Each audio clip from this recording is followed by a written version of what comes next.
locations in California. How many are there in California? They're coming. Are they coming? That could be a good segue into iOS's or Apple's recent prohibition on incentivized advertising. Could you guys talk about that? They haven't implemented it yet, I don't think. But. So first, this is a topic near and dear to my heart, as you can imagine. So, AdColony was, to my understanding, the first mobile video platform to launch a value exchange unit. You'll notice I will not say incentivized, although I just did, right? Incentivized is kind of a dirty word. I think the distinction is what you're doing with the action. So for AdColony and a lot of the other video providers out there, they are rewarding the user with virtual currency for watching the video.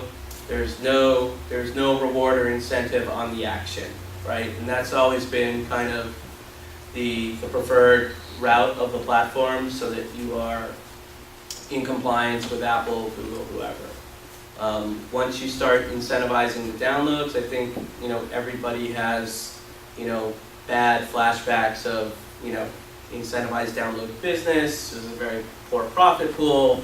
There were companies that made it broken on that business, and ultimately, developers are spending a lot of money and getting a ton of users, and those users were never even opening the apps. So forget about even monetizing. So, I think it's good for the industry to just differentiate what is truly incentivized and what is not.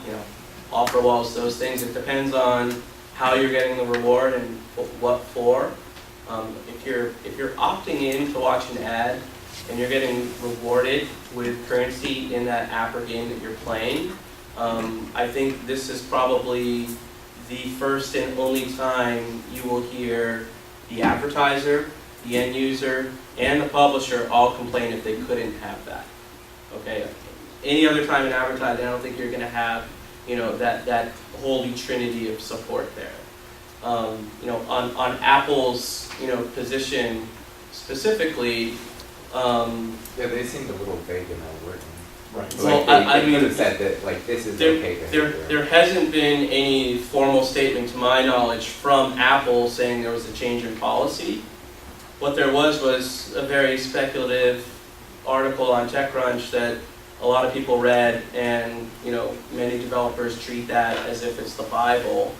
A lot of speculation just on Apple, even outside of that, whether you could share or like or all of these things. And I think that Apple should do everything in their power to protect the sanctity of their store, and make sure that every app, based on its quality, has a chance to get up in the highest rankings of the store. I don't see how value exchange video or even some of these other formats that are not rewarding an action fall within that. Specifically, we've really had no change in business. It's been business as usual. Hundreds of apps, flow through and go live our network on a weekly basis. I think the way that, so I don't know who else is developed in the room, but the way that we're getting around it with our application is we're going to write a spec doc and submit it up to Apple in advance, because the wording was very vague. And it made it seem like the prohibition was against frivolous abuse of marketers that just had things that are way out of context, and it was more like a gambling scenario as opposed to. Well, I mean, we're going to have compulsion loops that make sense, right? And so we want to submit that in so we get an opinion from them before we just rule out that loop or that monetization model, currency model within our app. Prior to the article,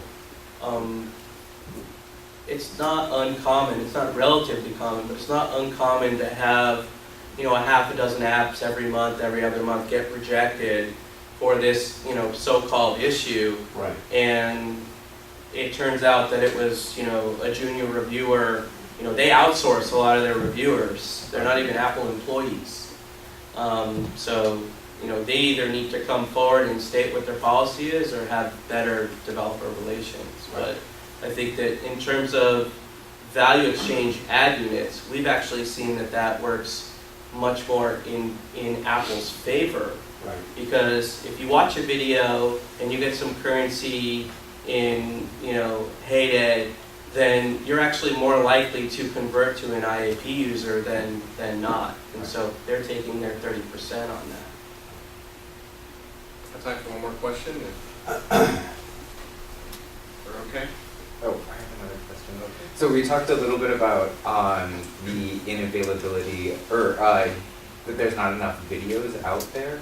And I work for a small game studio in Long Beach, and we're trying to target video advertisements in our game to our ubiquitous Russian and Brazilian users, but I don't know if the videos are out there, so we can't get So, Mobile gaming or? yeah, mobile gaming.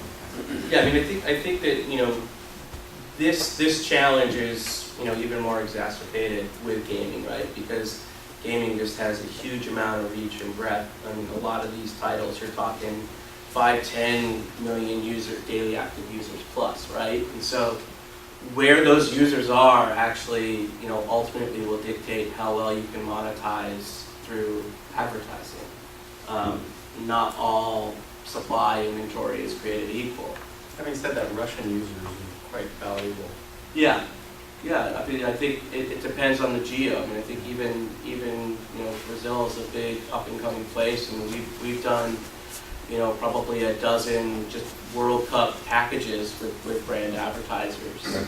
So there are videos available. There are. I mean, I would say that, you know, the level of demand is different geo to geo. I mean, I think you're going to see, you know, a tip in the scale if you're talking about brand advertisers spending more money in the big 4 English-speaking territories. You know, we look at, you know, if I look at our network, the most valuable user is that US iPad user, right? The least valuable user is that China, like, iPod Touch, right? And we don't dictate that. The advertisers dictate that. We have tons of users in China. It also gets dictated by, you know, in terms of what users you're trying to acquire, where are they generally located. So there's, you know, we sell in over 200 geos worldwide.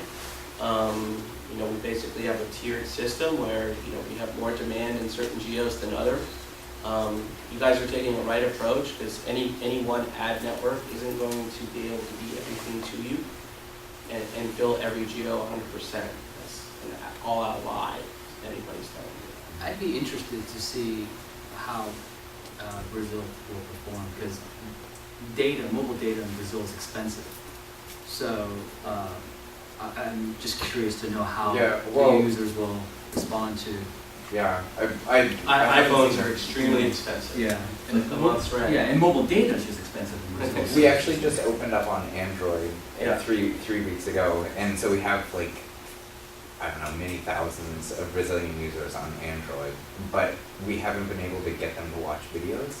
And me as a data analyst, I'm not sure if that's because I see all of the video views, and I'm just not sure if we're able to give them videos to watch. Is the data connection Wi-Fi or is it through cellular? I don't know. Interesting to find Yeah. out. A good way of targeting would just be Okay, yeah, target yeah. Wi-Fi. I hadn't Yeah. thought about that. Because it's just expensive. Yeah, I didn't know. Yeah. So cool. We'll wrap this up. I guess first off, do we have the raffle winner? I guess you can announce that later. I guess first thing to everyone from Ts2 can stand up. I'd like to thank my colleagues for helping me put this all together.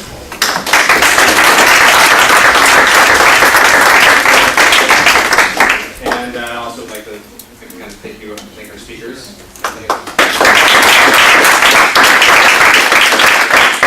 Again, please feel free to stay, speak, ask some more questions if you can, and have some more food and drink if there's anyone left. Thank you guys.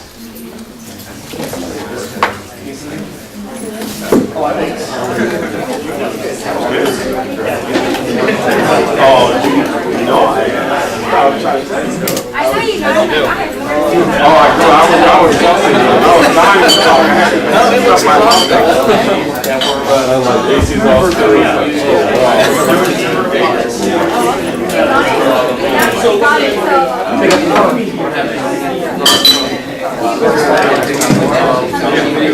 Here's Hey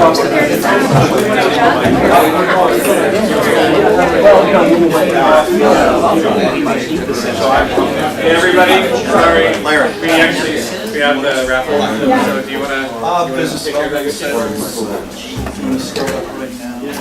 Audio ads on mobile devices. Eugene, you won the raffle. Just from, you know,